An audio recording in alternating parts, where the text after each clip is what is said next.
let's go on and get started. Before I'm just do a little bit of housekeeping. If you go back into Canvas, you will find that I have successfully loaded all of the videos and all of the examples that I wanted for you. So they're there. They should be ready to go. So if someone happens to swing over, and if you take a look at it and it works, just give me a thumbs up. But everything should be fine. I went to the student view and it looked real good. Yeah, and I'm gonna ask that everyone go mute, Yeah. please. Go mute for me. And so that's a real plus, and that should really help you start to formulate and shape your work. When you look at those examples, use them. Use them. See the language they use, and use it as a guide for structuring and building your evidence. Thank you, Selena. So it's good to go. Great. You should look through those things, peel through them, let them guide you. You can only win by using those documents. There's videos there. Look at the videos, watch the videos, pay attention to the videos, see how the student teacher interacts with the students, and you do the same. Okay, those are mirror your work behind that, and that's really good. All right, the next thing I want to do before I start rolling into, I want to do some cleanup on step 2 before we go into step 3. So how is everyone doing? Is everyone okay? Did anyone want to sort of say something like how you're doing, what's going on? Are you working? Are you doing the assessment? Are you looking at our target date, which is April 14th as a submission date? How is everyone doing? Brendan, what's up? Yeah, so far, like I was able to get part 1 done, and I just need to be able to have like the blank copies of the assessments. I'm doing step 2 next Tuesday, like starting with the videos. Okay, good for you. I'm happy to hear that. Very good. Thank you for sharing, Brendan. I appreciate your voice. Brother Kyle, how about you? I'm doing okay. I just submitted my soccer one Thursday night. Just waiting on the grades for that. And I'm just kind of brainstorming when I can shoot and what exactly I should do for this second cycle. Okay, so don't take too long brainstorming. Really start to jot some things down. Talk with your master teacher. Let that individual help you. Bounce your ideas off of that master teacher, and trust me, they will be supportive. Okay. All right, brother. And remember this, as far as we're all concerned here, February's gone. It's over. Okay, we're going into March, and March has 30 days. So we have 30 days to start categorizing and working and moving ourselves forward. All right. Thank you, Brother Kyle, for your voice. Zachary, what's up, brother? Hey, how you doing? I just wanted to quickly ask, so if I were to film, do you think it's a wise idea to film every day? If I were to film every day, I would have enough information probably within a week do you think I would have enough information to probably complete my CalTPA? Every day for how long, my brother? Oh, just for like a week or so?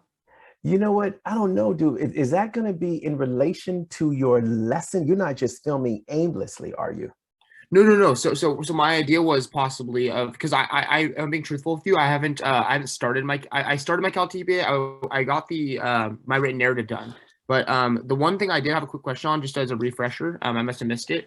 When we're doing the second part of step 1, it was the segments, the learning segment, I believe it's called. We have to copy and paste that 3 times, right? Or for however many lessons we do, it's 3 or 5. Okay, you got me sort of. Sorry. Why don't we do this, Zachary? Why don't you and I go offline at the end of class? We're gonna get up. Yeah. So just hang around, and then we can do some very intimate talking. All right. All right. Sounds good. Thank you, brother Zachary. May I share some insight into that? No. Don't do that. Okay. I thought it would help him with his question. We'll tell you, why don't you hang back afterwards also, me, you, and Zachary, okay? And I'm gonna let you help then. Is that cool? No problem. Okay, thank you, Brendan. Moises, talk to me. Yeah, okay, so for the cycle 2, step plan 1, the written narrative contextual information. Okay, slow down, brother, slow down. Despacio, despacio. Perdón, señor, perdón. All right, just quick, so for the TPA cycle 2, can we use a lot of the information when it comes to English proficiency levels and kind of the information that we use from the TPA cycle 1? Yeah, we talked about that earlier. Yes, you can. Awesome. Okay, absolutely. Absolutely. You can use that information. All right. Thank you, Moises. Good to hear your voice. All right. So I'm going to go on and move forward. So I'm looking that we're going to hang back with Zachary and Brendan. Anybody else want to hang afterwards? We can do that and do some offline talking. Now, I want to make certain that everyone understands what you are, and just kind of give me a collective thumbs up so I can feel comfortable moving forward, that you understand what you're going to be doing in the 4 video clips. We talked about that a lot the week before and then again last week. I need to know that you understand the videos are significantly important and they carry a lot of weight. You need to be very careful with your videos. You need to do exactly what they ask you to do. If it reads 2 or more, don't go get a person and a half. Get 2 people or 3. If they say you must be in the video, make sure you're in the video. And each video clip asks for specific things. When you start to do your filming, make a little note of what some things that you're going to highlight for each video clip. And you do it so you can pull it out and it's there for you. The videos are important. You do not want to get a condition code on your videos, and you do not want your videos returned unviewed. So please, folks, pay attention to your videos. They are significantly important. Your writing is important also. I mean, you're going to have to be very clear, lay things out, take a look at the examples I gave you, and use that to write. Use Bloom's taxonomy to pull out academic language. I mean, use that academic language and let it flow. Speak and write like a teacher, like an educator. Okay, this is a time for you to shine in your craft. That's what they're looking for. And now I'm going to talk to Nicholas, and I'm going to stop pontificating, and then I'm going to go on. I want to talk a little more about the annotations. Brother Nicholas, how are you? I'm doing okay. So I wanted to ask this question while we're just talking about the videos before we move on. So I was looking at the assessment guide, and I know I've asked this before, but I just need to further clarification on video clip 4 specifically, because so this is the one that talks about, excuse me, the student self-assessment of content. Okay. For video clip 4. And so I'm looking at what the video clip should demonstrate. So it says that I modeled the student self-assessment in Rubric.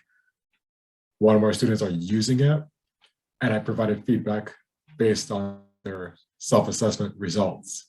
Mm-hmm. Now, but I haven't had a chance to view the videos that are posted on Canvas yet, but at first glance, or at least even second glance, it seems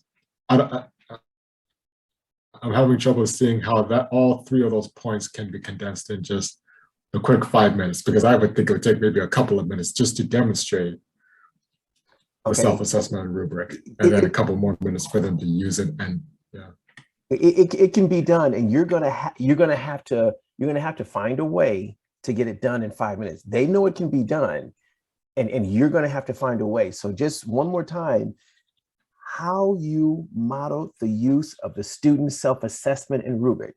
It's just you saying, "Hi, folks. Here's a rubric. Here's what you."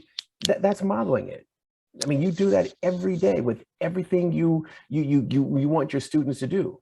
You present it, show it, and then you go through it. And your rubric shouldn't be 800 things that they're doing on there. It should be just a few things that they're engaging with, okay? And then guys, you have a rubric that goes along with this. A rubric takes 1.5 minutes to do that. And then one or more students, you have to engage with one or more students using the rubric to self-assess their understanding of content. So now it's just show the students using the model. You modeled it, now show them using it. How you provide in the moment feedback to one or more students. And when you look at the videos, you're gonna see that. And you'll be able to say, oh, I know what you're talking about, okay? So it's doable, it can be done in 5 minutes, and it's what you do every day. And if you can't do it, watch the videos, copy, and then go from there, okay? Okay, thank you. All right, good job, Brother Nicholas, and thank you for your voice, thank you for the question, okay? All right. Let's talk a little bit about annotations. I received a very disturbing engagement with a student in terms of the annotations. And I've been tossing and turning all week. I haven't been able to sleep. I want to, and I need to know that you understand how the annotations work. Before I say anything else about them, can I just get a show of thumbs? It's like, yes, Quentin, what we talked about last week, Quentin, or, oh, I don't get it at all. Because the annotations are important. I'm scrolling through to see if I see some thumbs up. I know some people just don't, they don't care. So they don't have to put their thumb up anyway. They're going like, whatever, we don't care about that guy. So I'm looking, but I'm seeing a few. Thank you, folks who are engaging with me. That's really helpful. But those who won't, I'm hoping that you got it. Look at my man Orlando. So I'm hoping that you got it. It's very important that you use the annotations properly. There's going to be 4 categories. You have to use every one of those. That's the first thing in the rubric. You have to use every one of those somewhere within those 4 videos. After that, you can use the annotations as much as you want. You can use one annotation over and over and over and over. You can use the other annotation if it fits. So what you're using the annotations for, keep this in mind. You're using the annotations to help the viewer understand your video.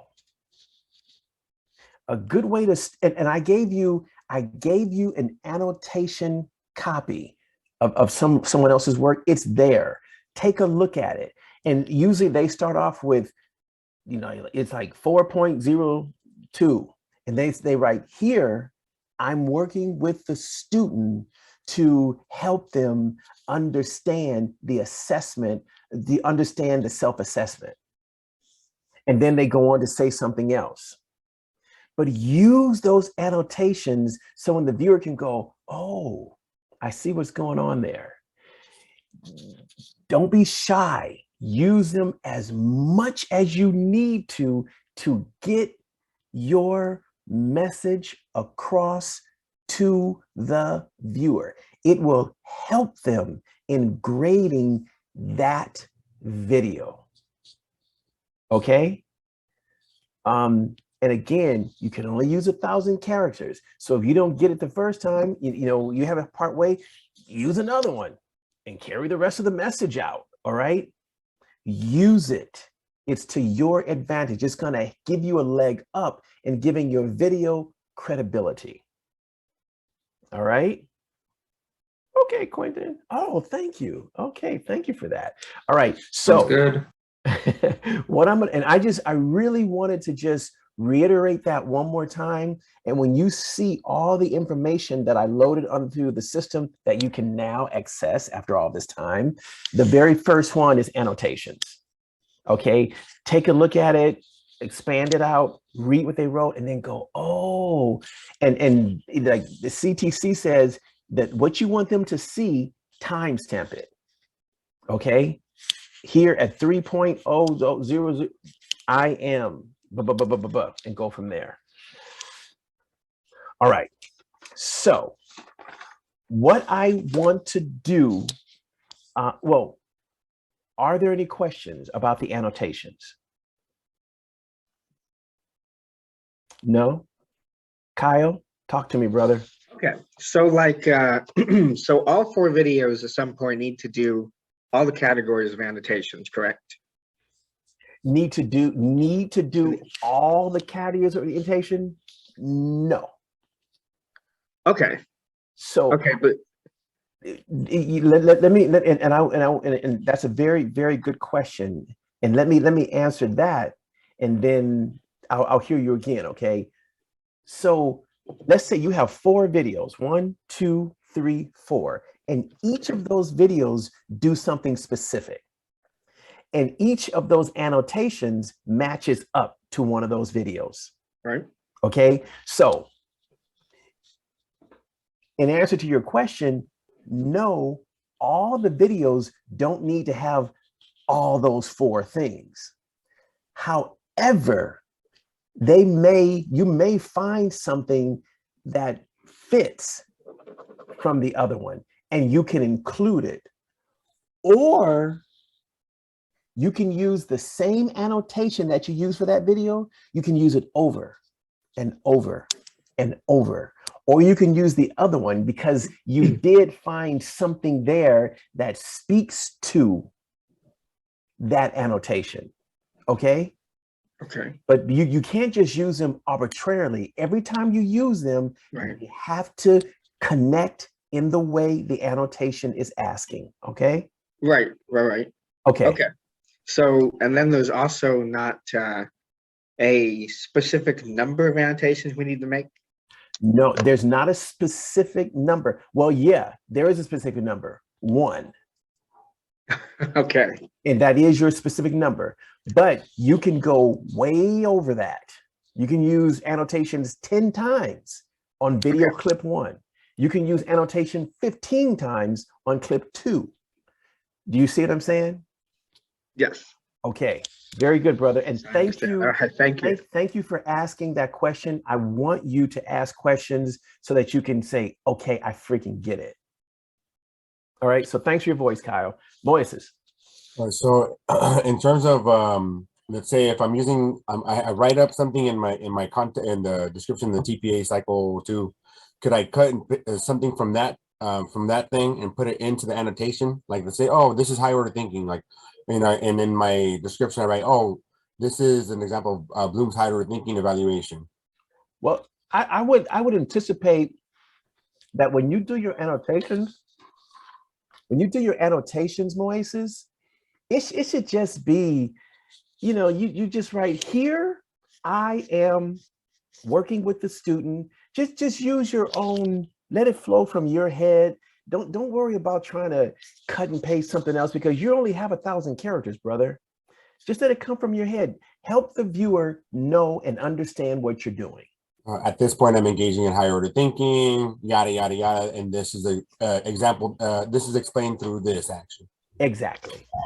Thanks, man. You can say something like, here, I asked a question about how chickens are hatched in order to promote the students into higher thinking. You'll notice that one student asked a question about, and you know, use it that way. Okay. All right. Very good. All right.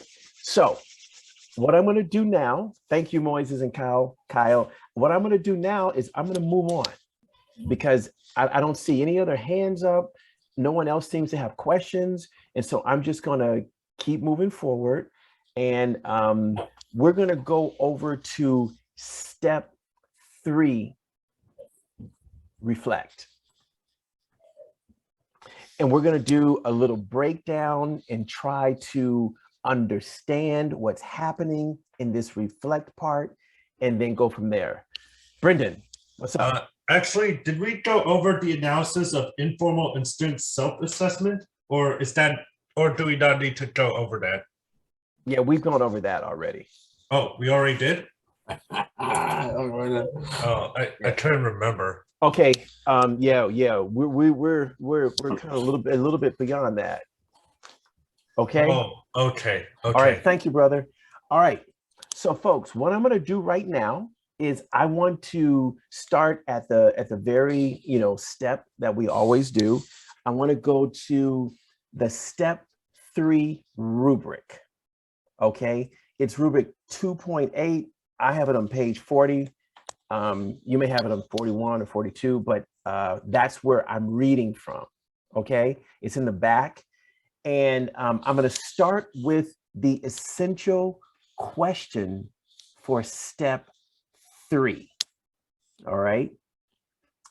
And the essential question reads, how does the candidate analyze the formal assessment results based on the rubric and identify and describe learning patterns and or trends for the students and determine what was most and least effective in relation to the learning goals. Okay, so here in this section, they've had you do this, they're putting this real focus now on the formal rubric, and now they just want you to kind of reflect. How did everything go based on this formal assessment that I did? You have an informal assessment that you're carrying out constantly through your lesson. It's just happening constantly. And when you do your video, you should point out, and I think in one of those videos, where you're doing an informal assessment. You should be saying, here at 3.2, you can see I'm doing an informal assessment with the class to determine how I should adjust the lesson. Bring that out in your annotations, okay? Now that's your informal assessment. Now here, they're really gonna hone in on your formal assessment, all right? And I'm gonna read this one more time, just so that we can bite into it. We all know as educators that repetitiveness is the key to success, okay? And I'm gonna try to read it even slower. So, the essential question that they're raising in step 3 is, how does the candidate analyze, and I'll add to it, analyze, critique, talk about the formal assessment results based on the rubric? So when you talk about the assessment, you have got to talk about the rubric also. They go hand in hand, okay? Based on the rubric, and identify and describe learning patterns and or trends for the students and determine what was most and least effective in relation to the learning goals. So they want to know, how did you do? How did your students come around and talk about how you did? Okay. Now, here is a level 3. This is what gets you passing in step 3. All right. The candidates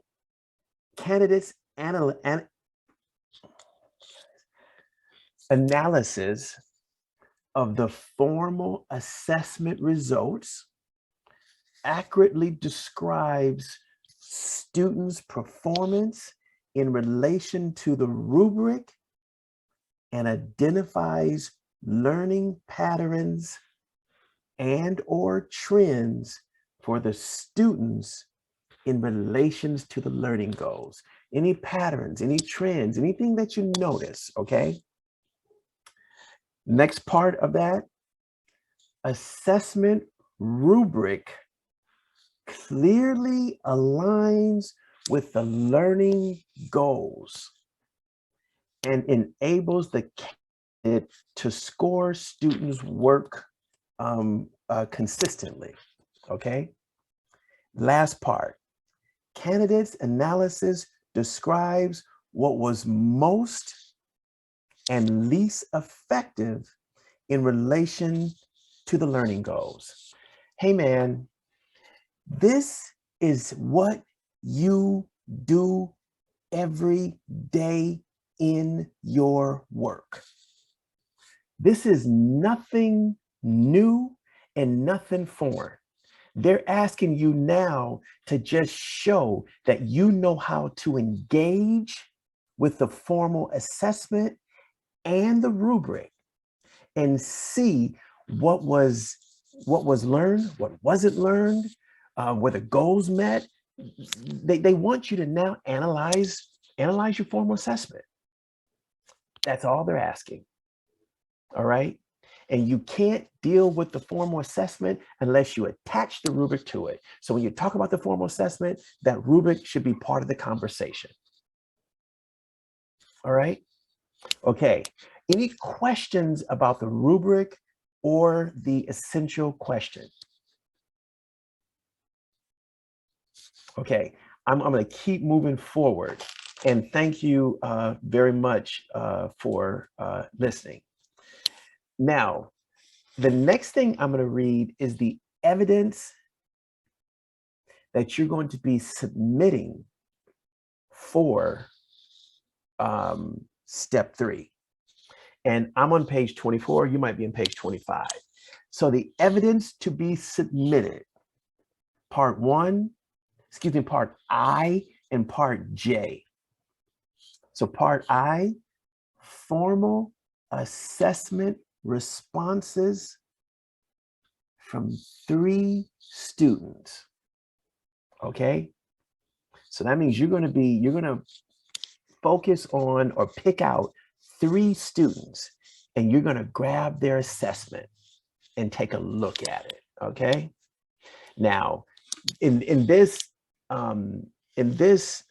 cycle, we're dealing with the whole classroom, but CTC knows you can't grab the whole class. So now they're asking you just to select 3 students that you're going to take a look at their assessment. Okay, so a formal assessment responses from 3 students, and they have in parentheses products, processes, or recorded performances that represent evidence of learning.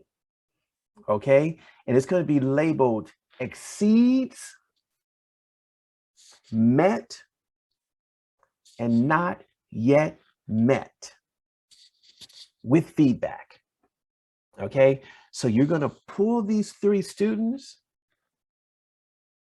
take a look at their assessment, and then you're going to label it as met, exceeds, and not yet met with feedback.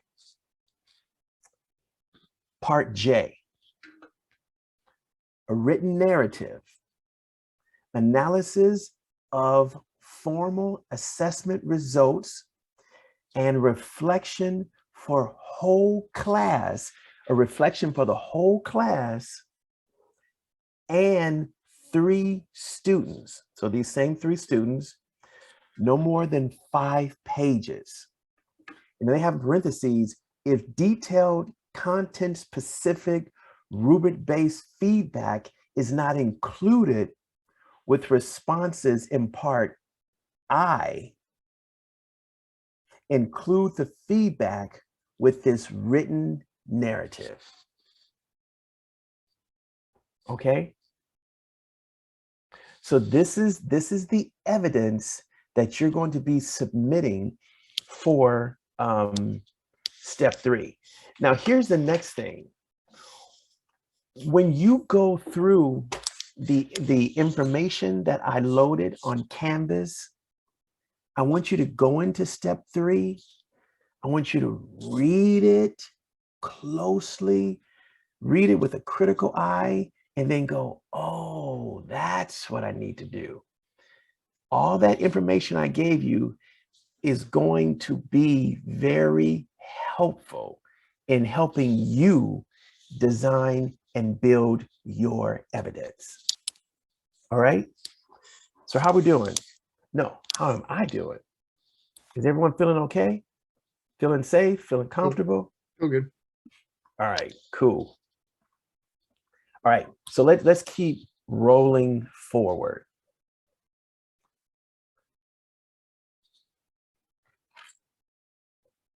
Okay, so let's go over to step 3, reflect. I'm on page 22. You may be on page 23 or 21, but that's where I am in the book right now. It reads, analyze the formal assessment responses. Okay.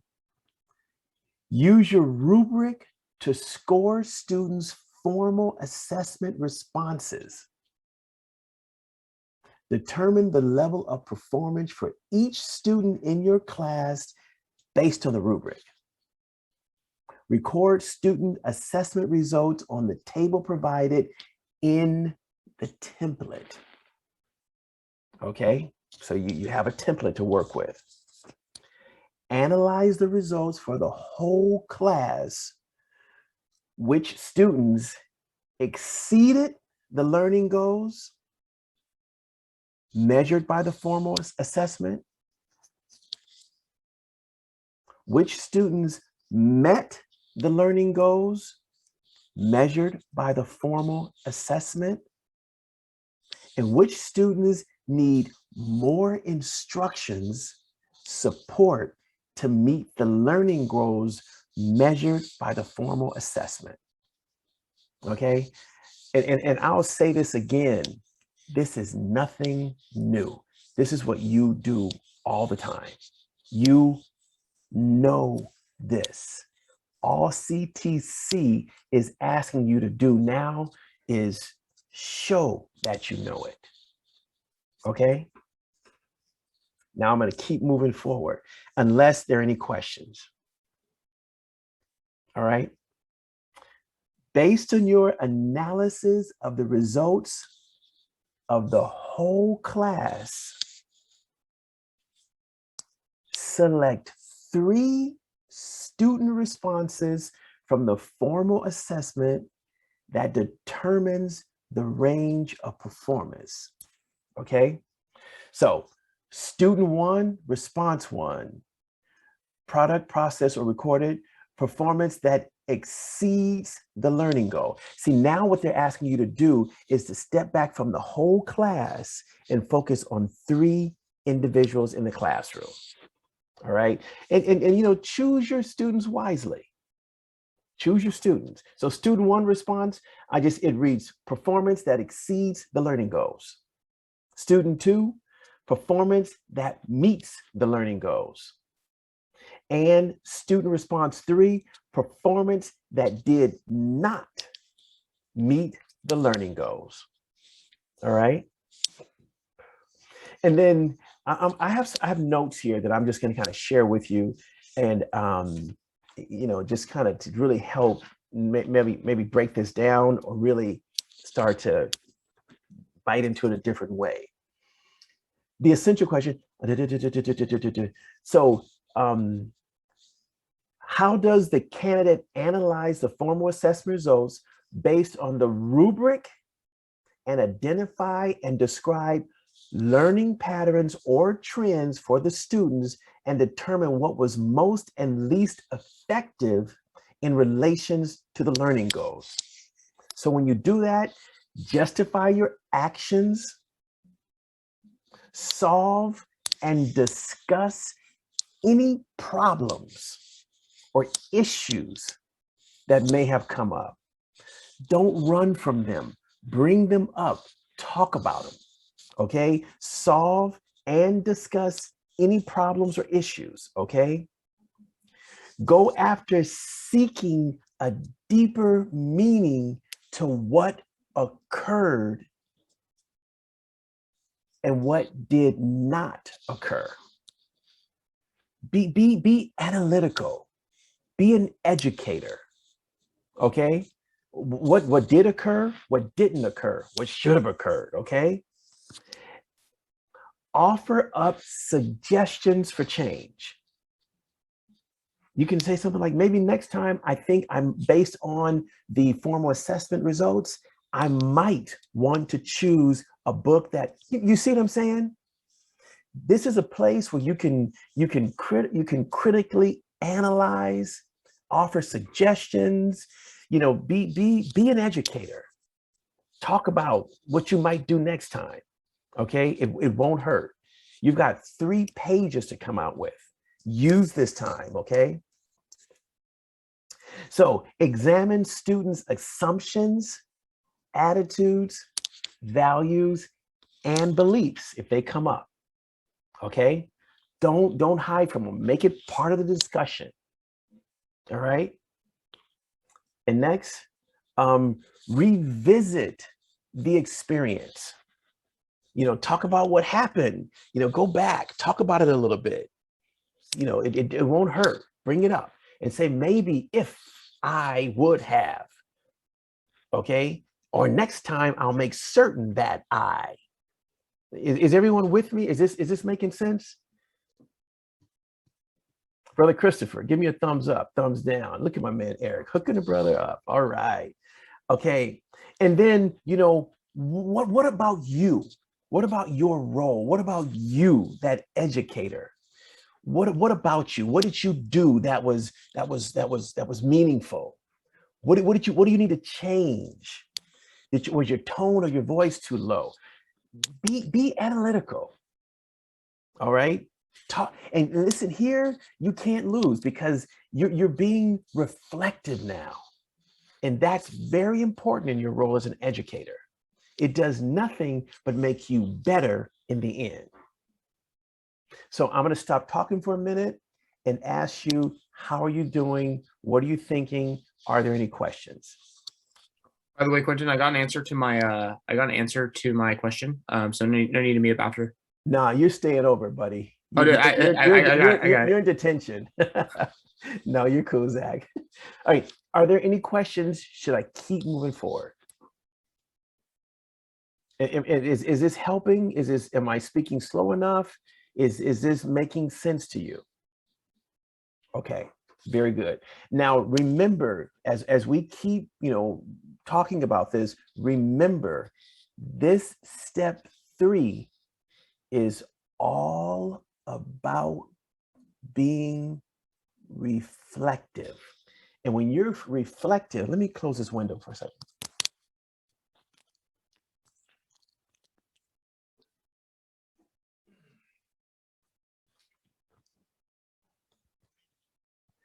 And being reflective means you can be critical, you know, but when you do decide to be critical, offer up solutions, offer up suggestions for change.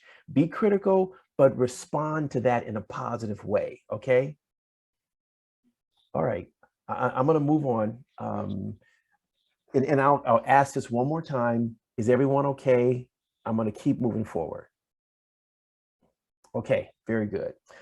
There are a couple of call out boxes. This is a very short, you know, lesson this evening. And so I'm going to just, you know, read the call out boxes also so that they can be helpful. We should, you know, be rocking out of here pretty early. Here's the deal. If you do not have a student for each level of the performance, exceeds, meet, and did not meet the learning goals, choose 3 student assessment responses that responds the highest average and lowest performance from the range of responses across the class. Okay, so if you don't have those 3 categories, they're allowing you to do it in a different way, okay? All right, okay. And I'll keep going. For each of your 3 students, submit the product, process, or performance assessment response along with a marked copy of the rubric reflecting your assessment of each student's performance with detailed, content-specific, rubric-based feedback. Okay? All right? When you go to do your work for, my thing is get your highlighter out, put an asterisk by that, and then highlight that. And when you start to do your work, make sure you read that a second time and make sure you respond to that, okay? So here's the last call out box on page 22. For process-based student assessment, video may also be submitted where appropriate. For example, a video recording of students working through a mathematic problem and explaining how they are moving through the process to solve the problem. And then Nina, I got you just a second. For performance-based student assessment, submit videos or audio recordings of the 3 students' performance, okay? The last part, if detailed content-specific rubric-based feedback is not included with responses, include the feedback with your written narrative, all right? Very good. Nina, how are you today or this evening? I'm good, thanks. How are you? I'm well, thank you for asking. Talk to me. So I'm wondering about just before this last box, the marked copy of the rubric. So normally if we have a formal assessment, we would mark on the formal assessment. Should Okay. we instead just mark on the rubric, or should we do both just to be? I'll read this again and I'll respond to that. For each of your 3 assessments, submit the product, process, performance assessment process along with a marked copy of the rubric reflecting your assessment of each student performance. I would suggest that you do exactly what they're asking you to do here. If you happen to mark on the formal assessment also, that's not going to cause any problems, but make certain you mark on the rubric, okay? Okay. All right, very good. Good question, Nina. Then a question about what we just read, actually. So when it says for the process-based student assessments, so would we then submit a 5th video in addition to the other 4 videos? It would be in addition to. You would have those 4 videos, and this would be the 5th video that you would drop. Okay. All right. And otherwise, we would just write about it. Otherwise, you would just write about it. Okay. Yeah. Thank you. All right. Thank you, Nina. Always nice to hear your voice. All right, folks, let's go over to page 23.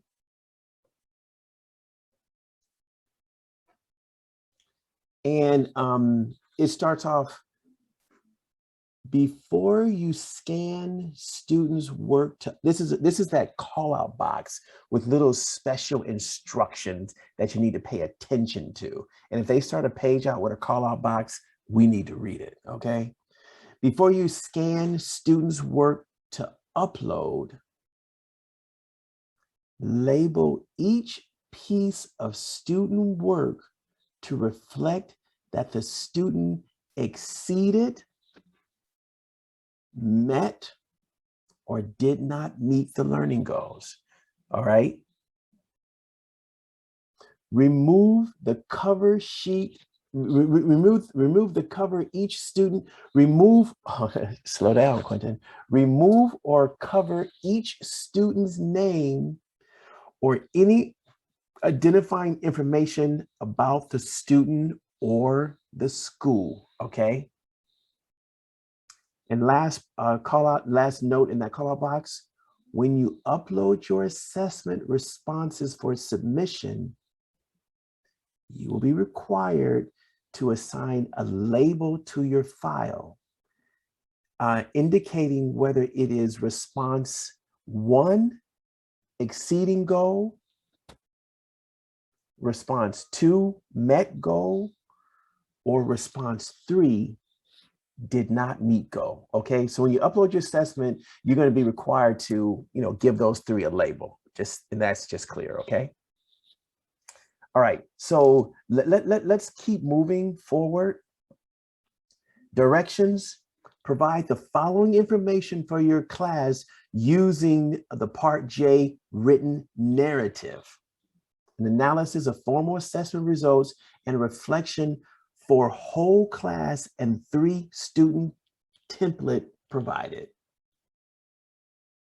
With respect to the learning goals from the learning segment, report on the content specific progress of your whole class on the formal assessment, okay?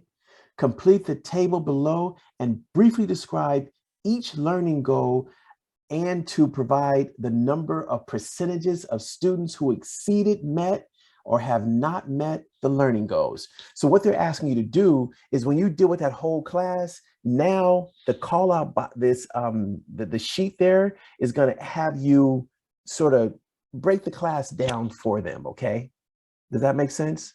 You're going to be looking at your whole class, but you can provide some results in this little box. And when you go through the information that I submitted, you'll find this example there, and you'll be able to look at that and go, oh, okay, I see what they're talking about. All right. So let's talk about, I have some notes here on patterns. Let's talk a little bit about patterns, and then we'll swing over to, the last page, and I'll give you a couple of tips for success on this. And before I talk about patterns, I'm going to keep stepping back and ask again, how's everyone feeling? Is this information making sense? Am I going too fast? Am I going too slow? How are you doing, folks? Is everyone okay? I'm going to look at page 2 here. I don't see any thumbs up. Before, were you saying? Yeah, Brendan, hold on one second, brother. I got you in just a second, Brendan. I'm just taking a look at, I'm looking at page 2 of the, of my Zoom page to see how my page 2 folks are doing. Okay, Brendan, talk to me. All right, so before, were you trying to say patterns or patterns, or like, I thought, like, I don't know, I thought. Okay, it's patterns. Oh, okay. P-A-T-T-E-R-N-S. Okay, patterns. All right. So, I thought you were talking about something else. So, okay. No, I'm not talking about making a skirt or anything. I'm talking about some patterns and trends. Okay, so patterns. I just want to talk about that a little bit. So what are common approaches some or many of your students took in response to instructions? What misunderstandings did you find for any group or for the whole class? Make sure you describe your patterns. Who had patterns? What group? Did you be specific, lay that out for your reader, okay? Were there any trends or patterns? Talk about it, bring it up, okay? Patterns in writing about how did they write on the grammar, the common approach across the assessment, any kind of patterns, anything that you find, okay? Descriptions of each, when you do also give clear descriptions of the 3 students' assessments, cite evidence. Citing evidence is going to be a big deal in this step. Citing evidence, talk about what you found, what you discovered. citing evidence between the whole class, and then citing evidence again between those 3 students that you're narrowing in on, okay? So evidence and citing it is very important in this reflect. Because when you think about reflecting, reflecting is all about being critical and discovering things and saying, oh man, next time I shouldn't do that.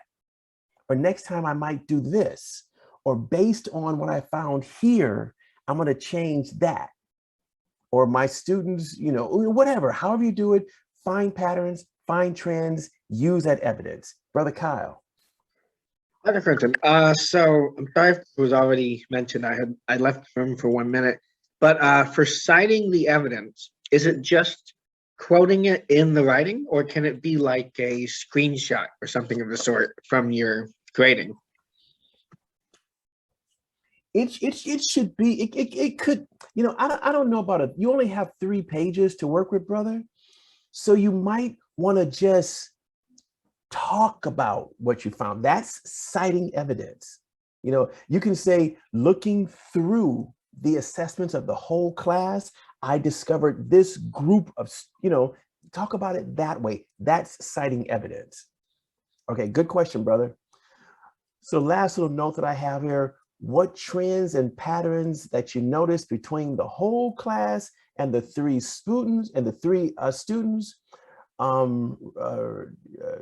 represents the whole range of performance. Cite evidence, and then, you know, talk about the evidence. All right. All right. So I'm going to keep moving forward. All right. So let's take a look back on page 23. They give you this results of the formal assessment that you're going to be, you know, loading information into, those percentages and what have you. Right underneath that, there's so when you know, there's 1 that we read, and then I'm going to read 2 and 3.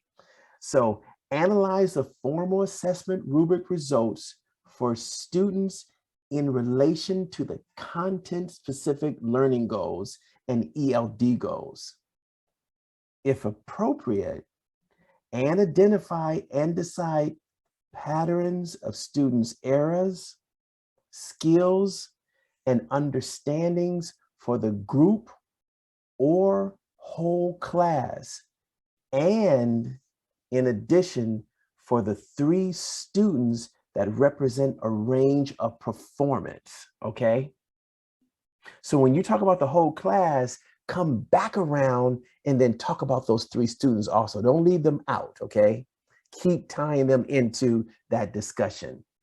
And then cite evidence from the assessment responses submitted for the 3 students, okay? And the last part, number 3, what did the results from the formal assessment tell you about what was most and least effective about your instructional approaches? Okay, what was the most effective and the least effective? Now it's time to talk about you.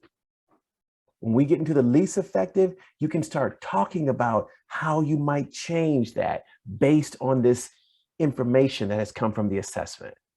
Okay? All right. Before I flip over to our last page, I'll just do it, you know, a welfare check. How's everyone doing? We're doing pretty good on time. It's 6:24. And I hope that I'm being clear and just sort of helping you sort of understand how you're going to engage in this process. All right. So thank you, folks. Let's keep going. And number 4, I'm on page 24 now. You may be on page 23, but on page 24. It reads, this is number 4.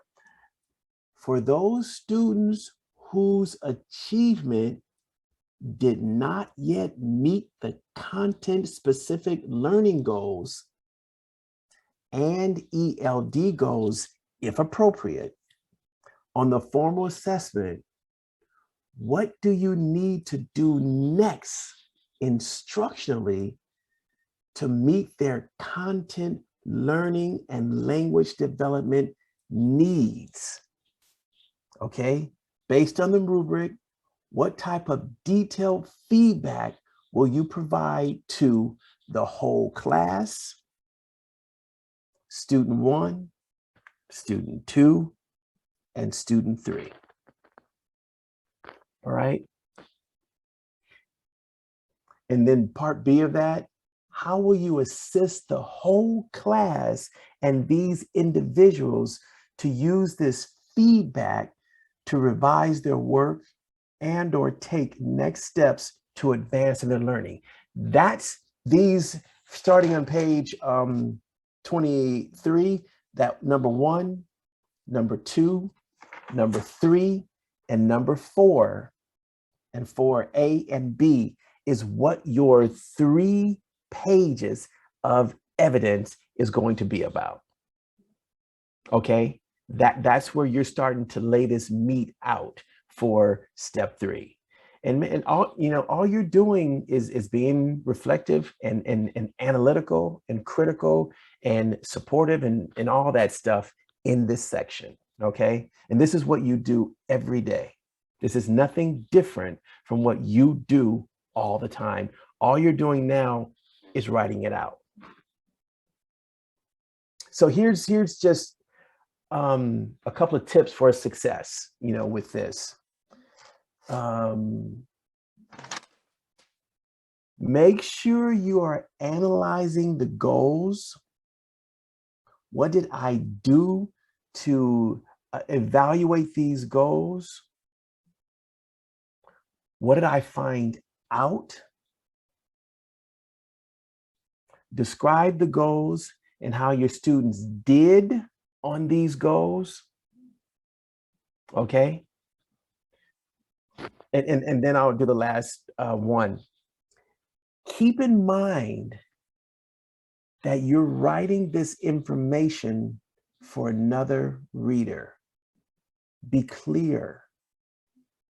Make sure you put the goals in there. Don't let them have to think that they have to go combing back to step 1 or step 2 to find out what your goals were. Just bring them up again. Lay that information out. Be very informative for your reader, okay? And let me tell you folks, like I always say, writing has nothing to do with you, but everything to do with the reader. When this person is reading your submission, make sure they can understand, make sure it's clear, and lay everything out. Just follow these 1 through 4s and you won't have any problems, okay? And then Moise is giving me a second, and I'm gonna read this last tip for success. Carefully align the learning goals that you're covering in the formal assessment with learning goals in the lesson segment that leads to the learning goals. All right. Brother Moises, talk to me. So should we, in terms of writing the actual paper, like should we include the goals? Like remind, these are the goals. Just a reminder, these are the goal 1 is this, goal 2 is this, and this is our connection. So would that make sense instead of having to go back to another paper? Yeah, however you do it, make sure they get in there somewhere. And how you know, you can start off that way. However you do it, make it part of those 3 pages because it's significantly important. Okay. So learning goal 1 is this is learning goal 1. Reminder, this is the okay. I got you. Yeah, very good. Thank you, brother. Hi, Ellie. How are you today? Or this evening? I'm doing all right this evening. How are you? I'm well. Thank you for asking. I appreciate that. That's good. I was wondering if you can repeat the last tip for success. Okay. Carefully align the learning goals that you are covering in the formal assessment with learning goals in the lesson segment that leads up to the learning goals. Okay. Thank you for that, Ellie. Thank you. Okay.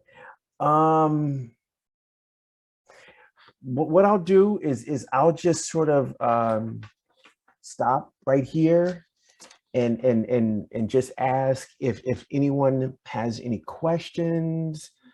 How did this little time together go? What was this helpful? Do you have a better understanding of step 3? Reflect. Does it make sense to you? If you want to throw some comments, I'm popping over to the chat. If you want to throw some comments in the chat, that would be nice. I can just kind of get a little idea, just some thoughts.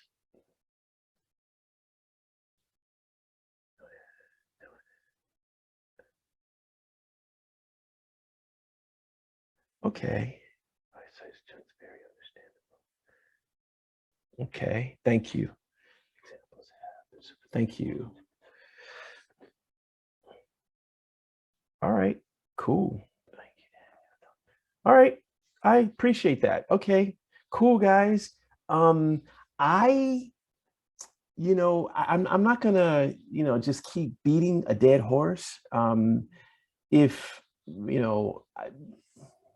what I'll do is I'll hang around afterwards. Oh, cool, cool. All right. So what I'll do is I'll hang around afterwards and see if anyone wants to, maybe chat it up a little bit. But before you go,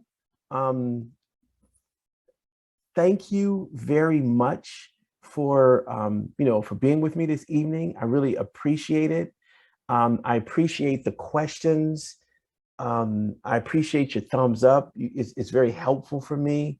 And I'm really happy, that we had this time together. And I hope that it was useful. All right. Hey, so that's it, folks. That's it. Thank you. And I guess I'll see you all. So here's the deal. If you need to hit me up, look at the information I loaded on Canvas. You're gonna love it. And if anyone has any questions throughout the week, hit me up. Just send me a text, send me an email, and I'll be happy to engage. It'll be my pleasure. And please, folks, be working. Get this done. It's a win if you get this done. It's just a huge win. And I think this is doable. Remember, our window is April 14th. All right. And there it is. All right, folks, have a great evening. And thank you very much for being here. All right. Thank you, Quentin. Okay, bye, guys. Is Zachary still here? Bye, Jackson.